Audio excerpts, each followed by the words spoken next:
నిరసన తెలిపిన లేకుంటే ఒక వినతి పత్రం ఇచ్చే ప్రయత్నము నాయకులకు ఎవరికైనా చేసినా అది స్వాగతించదగింది. ఒకవేళ వాళ్ళు ఏమైనా ఇబ్బంది కలుగుతుందంటే ఆ రోజు అరెస్ట్ చేయొచ్చు, లేకుంటే ఆ రోజు ఏమైనా ఇబ్బంది పెట్టవచ్చు. కానీ ఇక్కడ తెలంగాణలో ఒక విచిత్రమైన సంఘటన జరుగుతుంది. 3 రోజుల ముందే ఆధీనంలో కంట 3 రోజుల ముందే ఆధీనం. ఇది చాలా విచిత్రంగా ఉన్నది. ఇది పూర్తిగా అప్రజాస్వామ్య చర్య. ఈరోజు మేము అడుగుతుంది ఏంటి, మేము ఏది ప్రభుత్వంకి వెళ్ళి తీసుకొని మాకు ఇవ్వమని ఎవరేం అడుగుతలేరు. ఇక్కడ నువ్వు ఇచ్చిన పథకాల గురించి ఏం అడుగుతలేవు. నువ్వు ఇచ్చిన పథకాల గురించి మాట్లాడితే నువ్వు చచ్చిపోతావు. ఇవాళ తెలంగాణ ప్రజలు ఏం కోరుతుండ్రు తెలుసా? పొద్దున్న లేవగానే, అన్నిటికన్నా ముందు పొద్దున్న లేవగానే ఇవాళ ఏం అడుగుతున్నాడంటే, దేవుడా ఇవాళ రేవంత్ రెడ్డి మా ఇంటి మీద ఇల్లు పడకుండా కన్ను పడకుండా చూడు దేవుడా అని మొదటి ప్రశ్న. ఒకవేళ భూమి ఉన్నాడు, దేవుడా నా భూమిలో రేవంత్ రెడ్డి కంపెనీ పెడతానే ఆలోచన రాకుండా కంపెనీ దిక్కు చూడొద్దని ఇంకో రిటైర్మెంట్ కాబోయే ఎంప్లాయీస్, దేవుడా నా రిటైర్మెంట్ 3 ఏళ్ళ దాకా ఉండకుండా నాది ఎక్స్టెన్షన్ పెంచినట్టు చూడు, 3 ఏళ్ళ తర్వాత ప్రభుత్వం మారితే నా పైసలు నాకు వస్తాయి, అప్పటిదాకా రాకుండా చూడమని ఒకటి. నిరుద్యోగులేమో ఈయన ఎప్పుడు దిగిపోతే అప్పుడు మా నౌకర్లు వస్తాయేమో ఏందో నిరుద్యోగులు. ఈరోజు అందరు కూడా సాయంత్రం రాత్రి కాగానే ఇంకో మొక్కులు ఉంటుంది. అమ్మ దేవుడా ఇవాళ రేవంత్ రెడ్డి ఇల్లు కళ్ళు నా ఇంటి మీద వల్లేదు, దేవుడా ఇవాళ నాకు రేవంత్ రెడ్డి కళ్ళు నా భూమి మీద వల్లేదు, రేవంత్ రెడ్డి కళ్ళు నా నిరుద్యోగుల ఈరోజు రిటైర్మెంట్ ఉద్యోగుల పైసల మీద వల్లేదు అని చెప్పి రోజు ఈ విధంగా మొక్కుకుంటే ఈరోజు బతుకుతున్నటువంటి పరిస్థితి. ఈరోజు అత్యంత భయానికం ఏంటంటే 2000 డిసెంబర్ నాటికి 20,500 మంది రిటైర్ అయ్యారని చెప్పి కౌన్సిల్లో బట్టి విక్రమార్క గారు ఒప్పుకున్నారు. నేను ఇక్కడ 2 ఎస్ఐల ఫోటోలు పెట్టిన. నేను లేటెస్ట్గా 3 రోజుల క్రితం అంటే 28వ తారీఖు రోజు వీళ్ళని నేను సందర్శించిన పెట్టిన ఫోటోలు. పాతవి పెడితే ఈ అపార్ట్మెంట్ ఏవి కూడా సరిపోదు అన్ని ఫోటోలు. ఈ సార్ పేరు సూర్యనారాయణ, ఈయన SI, Warangal SI, anti Naxals కార్డులో పనిచేసిండు. 5 సార్లు సాగు తప్పించుకున్నాడు. అర్థమైంది? 5 సార్లు సాగు తప్పించుకున్నాడు. లాస్ట్కు అవి ఆయన ఉద్యోగంలో ఉన్నప్పుడు చేసిన పనులను ఒకటేసారి మీద పడి షుగర్ పెరిగి ఇన్ఫెక్షన్లు వచ్చి కాళ్ళు తీసేసిండు. అర్థమైందా? ఈయన ఇద్దరు ఒకటే రోజు. ఈయన వర్ధనపేట ఎస్ఐగా పనిచేసిండు. ఈయన పేరు శ్రీనివాసు. అర్థమైందా? ఈయన కాళ్ళు కూడా తీసేసిండు. ఇద్దరు కాళ్ళపై దాదాపు 2-3 నెలలు అవుతుంది అంతే. ఈయన ప్రభుత్వంలో పనిచేసి ఈయనకు ఇద్దరికి యావరేజ్గా ఒక 50 లక్షలు రావాలి వీళ్ళకి రిటైర్మెంట్ పైసలు. ఇవాళ వల్ల వారు పైసలు ఇవ్వాలి. ఇంకోటి ఏంటంటే రిటైర్మెంట్ అయిన తర్వాత వీళ్ళ కాలు రొక్కేసినా, క్యాన్సర్లు వచ్చినా, ఏ రోగం వచ్చినా వీళ్ళకు ఇంత కూడా ₹1 వైద్యం కూడా వీళ్ళకి అందించారంట. ఆరోగ్య భద్రత కార్డు కూడా గుంజుకుంటారంట. అంటే వీళ్ళు చేయించుకున్న వైద్యం కంప్లీట్గా వీళ్ళ జేబులోకి వెళ్ళే పెట్టుకోవాలి. మరి జేబులోకి రావాల్సిన పైసలు ఏడున్నాయి? ప్రభుత్వం దగ్గర ఉన్నాయి. అవి వాళ్ళు ఇయ్యరు, చచ్చిపోయినారు. ఇవాళ పొద్దుగాల రాహుల్ గాంధీ గారు ల్యాండ్ అవుతూ ఉంటే ఇవాళ మేము చెలో వికారాబాద్ రాహుల్ గాంధీ గారిని కలిసి ఒక 4 అంశాల మీద ఒక వినతి పత్రం ఇద్దాం అనుకుంటాం. రాహుల్ గాంధీ గారు ల్యాండ్ అవుతుంటే కూడా వరంగల్ మన కమిషనరేట్ల నిన్న రిటైర్డ్ అయినటువంటి మరి బుచ్చిరెడ్డి గారు ఇవాళ చచ్చిపోయింది. జస్ట్ ఒక 1 అవర్ బ్యాక్, గంట క్రితము బుచ్చిరెడ్డి అనే ఇంకొక ఎస్ఐ వరంగల్ కమిషనరేట్ ఇప్పుడే చనిపోయి కరెక్ట్ గంట కూడా అయితే లేదు. అర్థమైందా? ఈరోజు ఇట్లా సావులు పెరుగుతా పోతూ ఉన్నాయి. బుచ్చిరెడ్డి నంబర్ 76. అర్థమైందా? ఈయన నంబర్ 74. నిన్న ఇంకొక ఎస్ఐ చచ్చిపోయింది, ఆయన 75. ఈయన ఉపాధ్యాయుడు. ఈయన అర్థమైందా? మొన్న దినాల చనిపోయిండు. ఈయన నంబర్ 74. నిన్న ఒక ఎస్ఐ 75 నిన్న ఇంకొక ఎస్ఐ చచ్చిపోయింది. అంటే 75, 76 ఇద్దరు ఎస్ఐలే అన్నట్టు. అర్థమైందా? వీళ్ళ రిటైర్మెంట్ పైసలు ఇవన్నీ కమిటెడ్ ఎక్స్పెండిచర్ కిందకి వస్తుంది. కమిటెడ్ ఎక్స్పెండిచర్ కింద రావాల్సిన పైసలు వాళ్ళకి ఇవ్వకుండా అవి దారి మళ్లించారు. అవి ఎంత ఫిగరు కాగ్ రిపోర్ట్తో సహా నేను ఇచ్చిన. దీని మీద ఇవాళ బీజేపీ ప్రభుత్వం చర్యలు తీసుకోదు.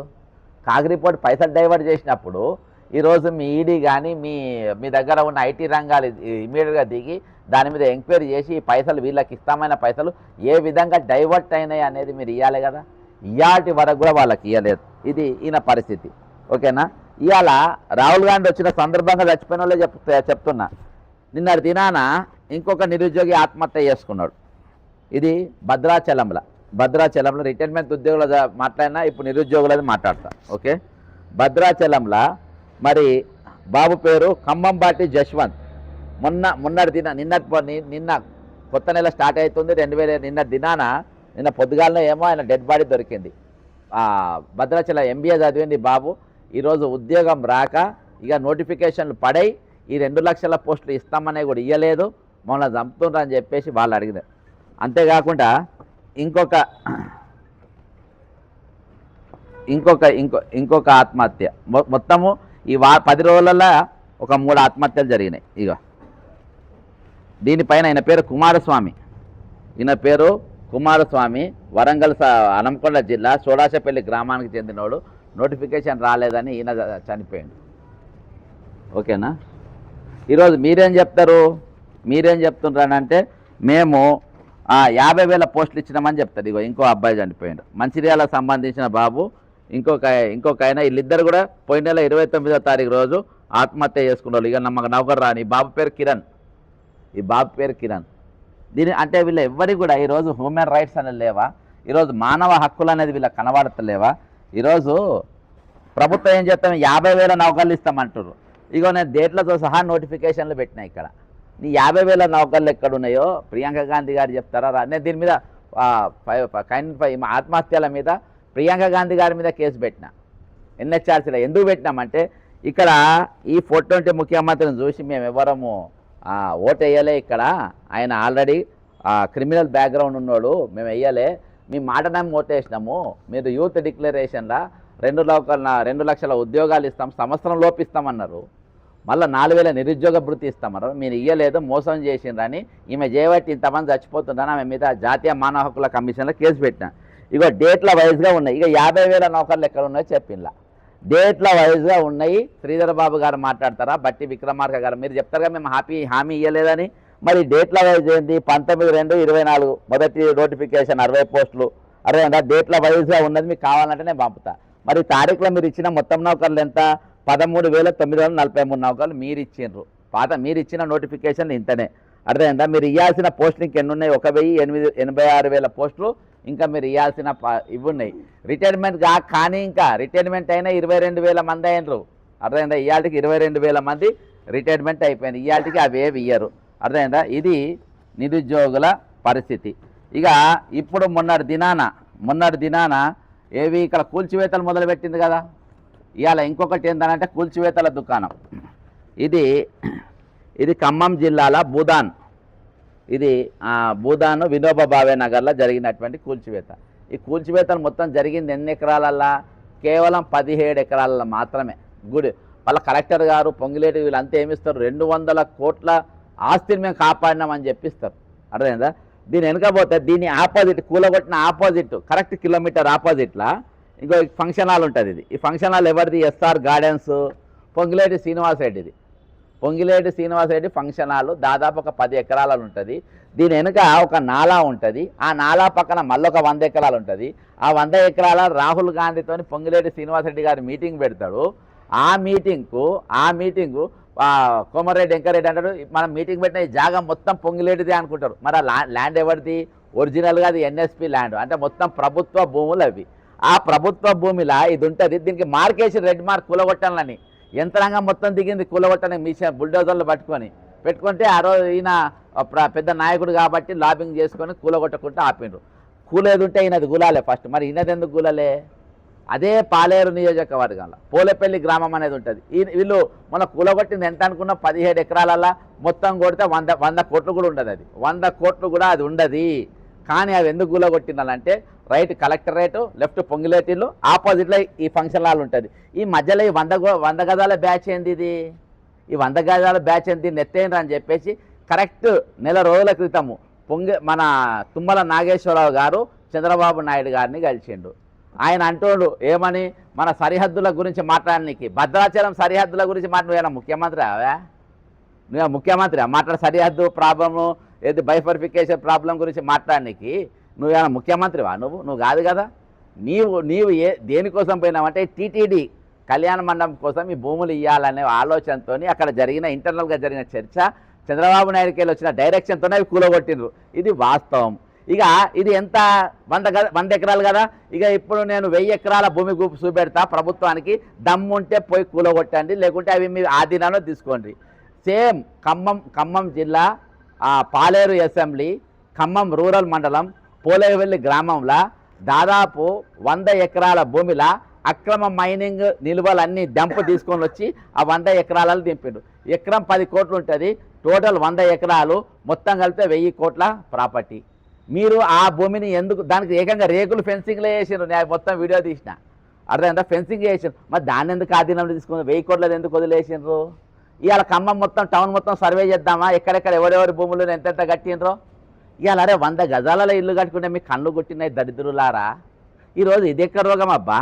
ఇల్లు గులో కొడతా నేను, మహాత్మా గాంధీ బొమ్మ పెట్టాలి. ఈరోజు మహాత్మా గాంధీ కానీ, సోనియా గాంధీ కానీ, రాహుల్ గాంధీ కానీ మీరు రుణపడి ఉన్నది ఎవరికి? మీరు రుణపడి ఉన్నది రేవంత్ రెడ్డి వాళ్ళ రుణపడి ఉన్నాడు. ఎందుకు రుణపడి ఉన్నాడు? ఎందుకంటే ఈరోజు తెలుగుదేశం దుకాణం బంద్ అయిపోయి ఈరోజు ఓటుకు నోట్ల రెడ్ హ్యాండ్ దొరికి దొంగత 420 కేసులలో 520 కేసులలో జైళ్ళల్లో పోయి ఎక్కడ అర్హత లేని నిన్ను కాంగ్రెస్ పార్టీ ముఖ్యమంత్రి చేసింది. కాబట్టి నిజంగా రేవంత్ రెడ్డి కృతజ్ఞత ఉంటే ఆయన ఇల్లు కూలగొట్టుకొని అక్కడ రాజీవ్ గాంధీ బొమ్మ కట్టుకోవాలి, ఆయన ఇల్లు కూలగొట్టుకొని అలా నెహ్రూ బొమ్మ పెట్టుకోవాలి, ఆయన ఇల్లు కూలగొట్టుకొని ఇందిరాగాంధీ ఫోటో పెట్టుకోవాలి, ఆయన ఇల్లు కూలగొట్టుకొని మహాత్మా గాంధీ ఫోటో ఈయన ఎక్కడ మందిలో కూడా కొడతా అంటాడు. నీ ఇల్లు 450 నీ ఇల్లు కూలగొడతా, నేను ఇక్కడ మహాత్మా గాంధీ బొమ్మ పెడతా. అరే ఇదెక్కడ దౌర్భాగ్యం ఇది? కాబట్టి ఇవన్నిటిపైన ఎందుకంటే రాహుల్ గాంధీతో నాకు 5 రాష్ట్రాల్లో ఇన్ఛార్జ్ చేసిన, రాహుల్ గాంధీతో అనేకమైన మీటింగ్లను పాల్గొన్నా, అక్కడ ఉన్నోళ్ళు గుర్తుపడతారు. కాబట్టి నేను పోయి వీటిపైన ఒక వినతి పత్రం ఇద్దామనే అపాయింట్మెంట్ అప్లై చేసిన. నేను అపాయింట్మెంట్ లెటర్ పెట్టినా నంబర్ 1. రెండో ట్విట్టర్ ద్వారా కూడా ఆయన అపాయింట్మెంట్ అడిగిన నంబర్ 2. అక్కడ పోయిన వాళ్ళందరూ కూడా 10 రోజులకెళ్ళి ఇక్కడ ఉన్నారు, అందరూ మా టీమే అక్కడ ఉన్నది కూడా. కాబట్టి వాళ్ళందరూ తెలుసు జరుగుతున్న పరిస్థితులలో. అరే ఇటువంటి దౌర్భాగ్యమైన పాలన ఎక్కడ కూడా లేదు. మరొకసారి మీరు పరిశీలించండి. మీరు చూస్తున్న భూదాన భూములు అంటే పేదల దానం ఇచ్చిన భూములు.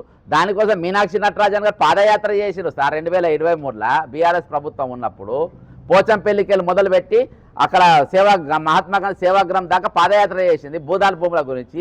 దాని మీద నేను కోదండరామ్ గారు ఇప్పుడు రైతు కమిషన్ చైర్మన్గా ఉన్నారు, మేమే పోయి బ్రీఫింగ్ ఇచ్చినాము భూదాన భూముల గురించి, దాని బ్యాక్గ్రౌండ్ గురించి అంతా మేము ఇచ్చినాము. ఈరోజు ఆ దానం ఇచ్చిన భూములను మేము గుంజుకుంటాము, మేము అది కడతాం ఇది కడతాం, దానికోసం ఇచ్చిండ్రు. ఇచ్చిన వాళ్ళు దేనికోసం ఇచ్చిండ్రు? ఈరోజు ఏమన్నా అంటే అంటారు ఈరోజు పేడ్ ఆర్టిస్టులు అంట. ఎవరు దీని గురించి మాట్లాడేవాళ్ళు, భూదాన ఇండ్ల గురించి మాట్లాడేవాళ్ళు పేడ్ ఆర్టిస్టులు అని పొంగిలేటి శ్రీనివాసరెడ్డి అంటారు. పేడ్ ఆర్టిస్టులు మేమో కామో తెలియదు, కానీ నువ్వు మాత్రం పేడ్ పొలిటీషియన్. నువ్వు అర్థమైందా? తుమ్మల నాగేశ్వరరావు గ్లాసులు అందించేటోని, ఛాయలు అందించేటోని నువ్వు. అర్థమైంది? బతికది ఇవాళ నువ్వు రాఘవ కన్స్ట్రక్షన్స్ మల్కం చెరువుల బాజాప్తా రాఘవ కన్స్ట్రక్షన్స్తో అంత పెద్ద అపాయింట్మెంట్గా ఎక్కడికి వెళ్ళి వచ్చినాయి నీకు? ఆ పైసలు ఎక్కడికి? ఎందుకంటే నువ్వు పేడ్ పొలిటీషియన్ కాబట్టి వచ్చినాయి. నువ్వు పేడ్ పొలిటీషియన్గా వైఎస్ఆర్సీపీలో పోయినావు, నువ్వు పేడ్ పొలిటీషియన్గా బీఆర్ఎస్కి పోయినావు, పేడ్ పొలిటీషియన్గా ఈరోజు నువ్వు కాంగ్రెస్కి వచ్చినావు, రేపు పేడ్ పొలిటీషియన్గా నువ్వు బీజేపీకి పోవచ్చు. ఈరోజు రోడ్డు పైన పొలిటికల్ బ్రోతళ్ళు మీరు. నేను పొంగిలేటి శ్రీనివాసరెడ్డి డైరెక్ట్ చెప్తున్నా, పొంగిలేటి శ్రీనివాసరెడ్డి నువ్వు కానీ నీ ముఖ్యమంత్రి కానీ యు ఆర్ పొలిటికల్ బ్రోతల్స్ మీరు. అదే పొలిటికల్ బ్రోతల్ అండర్లైన్ చేసుకుని అది మీ చరిత్ర. కాబట్టి ఇప్పటికైనా కాంగ్రెస్ పార్టీ తన వైఖరిని మార్చుకోవాలి. ఐడియాలజీతోని ఈరోజు ఐడియాలజీతోని మీరు పనిచేయాల్సిన అవసరం ఉంది. ఐడియాలజీ అంటే ఈరోజు మేము ప్రశ్నిస్తాం, మీరు వినాలి, మేము అడుగుతాం, మీరు చెప్పాలి. కాబట్టి ఇది ఉన్న రోజులే మీ మనుగడ కొనసాగుతుంది. లేకుంటే మీరు కూడా బంగాళాఖాతంలో ఖాయమని చెప్పి తెలియజేస్తూ సెలవు తీసుకుంటున్న. జై తెలంగాణ, అమరవీరులకు జోహార్. సార్ వాయిస్ తీసుకోకండి, అడుగు సార్, అడుగు సార్. మీడియా మిత్రులు నమస్తే. ఒక్క నిమిషం ఏంటంటే ఏం లే వాళ్ళ మనవరాజు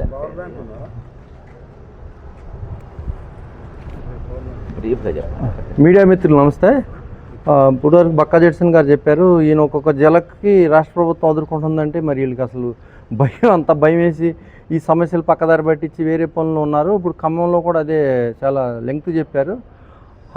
అక్కడ అసలు విషయం అనేది చాలా పక్కదారి పట్టింది. 16 ఎకరాలు టార్గెట్ చేశారు, 100 ఎకరాలు అట్లా ఇగ్నోర్ చేశారు. ఎందుకు అంటే దానికి మరి హ్యూమన్ హ్యాబిటాట్స్ మీద దాడి చేసేటప్పుడు హ్యూమన్ రైట్స్ వైలేషన్ జరుగుతుంది, చట్టాలు తొంగలో దొక్కుతున్నారు. వీళ్ళు ఇంటెన్షన్ ఇప్పటికి కూడా ఆ మైండ్ అప్లికేషన్ లేదు అక్కడ. ఇప్పటికి తీసుకెళ్ళి మీ ఊర్లో ఇల్లు ఇస్తాము, మీ ఊర్లో ఏదో ఇస్తాం, అసలు వాళ్ళు ఉపాధి కోసం వచ్చి అక్కడ ఇల్లు కట్టుకుని ఉంటుంటే వీళ్ళని తీసుకెళ్ళి డిస్టర్బ్ చేసి ఇంకోసారి ఇస్తాం వాళ్ళు ఆ ఊర్లో లేకని వాళ్ళకి. అది అసలు చాలా తప్పుదారి పెట్టే విషయం. అక్కడ ఇంతకుముందు మీడియా 3 రోజుల ముందు ఎందుకు వెళ్ళి నాకు తెలియదు, అది ఇన్ఫర్మేషన్ తెలియారు, ఇన్వైట్ చేశారు. ఆ తర్వాతే విధ్వంసం స్టార్ట్ అయింది అక్కడ. ఆ విధ్వంసం కంటిన్యూ అవుతూనే ఉంది. రోజు అంబేద్కర్ భవన్లోకి ఒకడు ఇక్కడ వెళ్ళేసి వాళ్ళ జీవితాలు అనేది ఇప్పటికీ ఇంకా గందరగోళంలో చాలా అధ్వానమైన పరిస్థితులు ఉన్నాయి. ఇది ఇప్పుడు నిరుద్యోగుల సమస్యలు, రిటైర్డ్ పీపుల్ సమస్యలు ఇవన్నీ ఒక ఎత్తు, ఆ విధ్వంసాలు ఒక ఎత్తు, మూసీ దగ్గర నుంచి ఆ విగ్రహాలు పెట్టే దగ్గర నుంచి ఇవన్నీ కూడా కొంచెం ఇవి ప్రభుత్వం ఏంటంటే ఆర్ట్స్ బిహేవియర్ లేకుండా అదర్ సైడ్ చెప్పేది ఏంటి వినండి, విని దాన్ని ఆలోచించండి, ఒకసారి చర్చలు జరపండి. ఇప్పుడు బక్క జయసింగ్ గారు ఒక్కరంటే కనీసం 1000 మందికో 2000 మందికి రిప్రజెంటేషన్ ఉంటుంది ఆయన బాధ్యతల తరపున. అది వినండి, విని మంచిగా మీరు దాన్ని సర్దిద్దుకోకుండా ఎందుకు అట్లా మాకు దోసిందే కరెక్ట్ అని ఎందుకు వెళ్తున్నారో నాకైతే ఇది చాలా గర్హించదగ్గ విషయంగా ఉంది. Thank you very much. జై తెలంగాణ.